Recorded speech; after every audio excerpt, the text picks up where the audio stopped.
দুবেলা দুমুঠিৰ বাবে হাত পাতে পিতৃয়ে। মোৰ দেউতাকে ভিক্ষা কৰি হয়তো অৰ্থাৎ মানুহৰ ঘৰত ঘৰত যায় চাউল পইচা মাগি মাগি তাৰ পৰা পইচা যিমানখিনি পাইছে সেইখিনিলৈ মোক পঢ়োৱাৰ কাৰণে খৰচা দিছে। পুত্ৰ সাদ্দাম হুছেইন জিলিকিল এইচএছ পৰীক্ষাত। আলহামদুলিল্লাহ ভালেই হৈছে।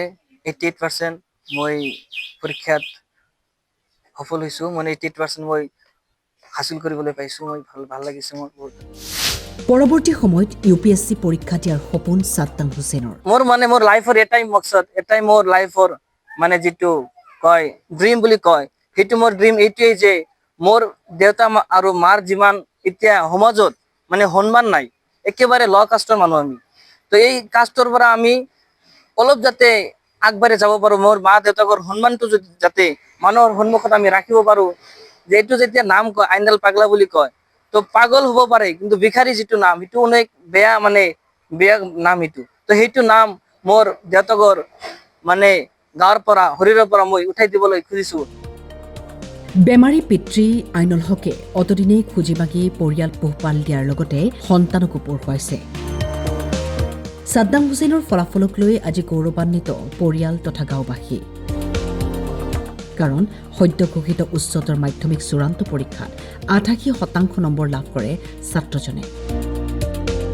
হাজাৰ বাধা নেওচি সফলতাৰে উত্তীৰ্ণ হোৱা সাদ্দামৰ সপোন ইংৰাজী বিষয়লৈ BA পঢ়িব আৰু পৰৱৰ্তী সময়ত ইউপিএছচিৰ বাবে নিজকে প্ৰস্তুত কৰিব।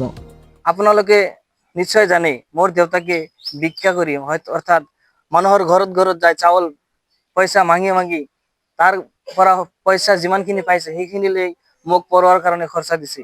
মই ইয়াৰ কাৰণে মই আমাৰ যেতিয়া গাঁওবাসী আছে আৰু এইটো ক'ব খুজিছোঁ যে যিমানবোৰ মানুহে মোৰ দেউতাক 1 টকা হওক 2 টকা হওক ইমানকি এক মুঠি চাউল কিয় নহওক সেইবোৰ বস্তু যে দিছে, সেই সকলো মানুহৰ কাৰণে মই আজি ইমান ছাকচেছ হ'বলৈ মানে পাৰিছোঁ। এইটো মোৰ সকলোৰ কাৰণে মই সকলোকে মই ধন্যবাদ জানিছোঁ।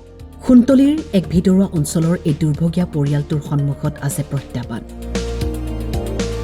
কাৰণ হাতত নাই ধন, কিন্তু পুত্ৰৰ সপোন আগুৱাই যোৱাৰ।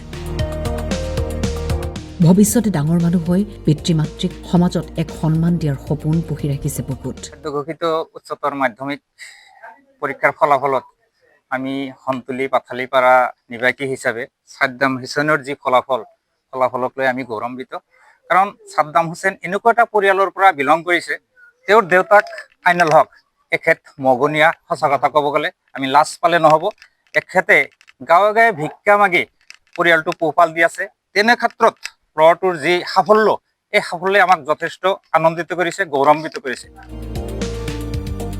Bureau report, time 8।